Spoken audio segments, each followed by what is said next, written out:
حضرت امام جعفر صادق رضی اللہ تعالیٰ عنہ ایک جگہ تشریف فرما تھے تو ایک شخص کی اشرفیوں کی تھیلی گم ہو گئی.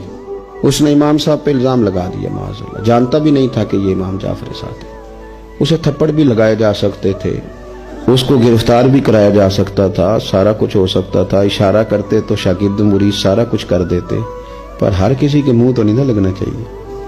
پھر اسے پتہ بھی نہیں تھا کہ یہ کون ہے. اس نے کہا جی آپ نے اشرفیاں لی ہیں میری معاذ اللہ, آپ ہی تھے کمرے میں. تو فرمانے لگے کتنی تھی اشرفیاں؟ کہنے لگا 1000. تو فرمایا ٹھیک ہے آ تو میرے ساتھ, کوئی بحث نہیں. ہر بندے سے نہیں الجھنا چاہیے. جتن ہر کوئی کھیڈے کدے ہارن بھی کھیڈ فقیرہ. ہر بندے سے الجھیں گے, ہر ایک کے سوال کا جواب دیں گے. اس کا بازو تھاما, گھر لے گئے, 1000 اشرفی دی, وہ چلا گیا. شام کو اس کی تھیلی مل گئی, وہ لے کے امام جعفر صادق رضی اللہ تعالیٰ عنہ کے گھر آیا تو لوگ کہنے لگے تمہیں پتہ ہے یہ کون ہے؟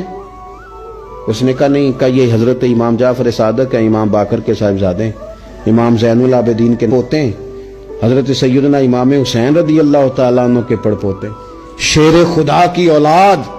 پتہ ہے کن کی بات کر رہا ہے؟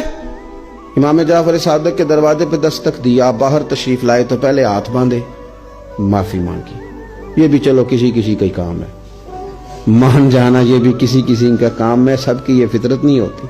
پہلے معافی مانگی, پھر وہ 1000 اشرفیاں دی. کہنے لگا حضور پہلے تو معافی چاہتا ہوں, غلطی لگ گئی, اور پھر مجھے مال مل گیا تھا, یہ مہربانی کریں قبول کر لے. آپ فرمانے لگے معاف میں نے تجھے کر دیا ہے, پر اشرفیاں نہیں واپس لے سکتا. میں زین العابدین کا پوتا ہوں, خون رسول ہوں, جسے جو شے دے دی سو دے دی, ہم واپس نہیں لیا کرتے. یہ لے جانا. بولے نا میرے امام تو فرمانے لگے تیری نسل پاک میں ہے بچہ بچہ نور کا, تو ہے عین نور, تیرا سب گھرانہ ہی نور کا.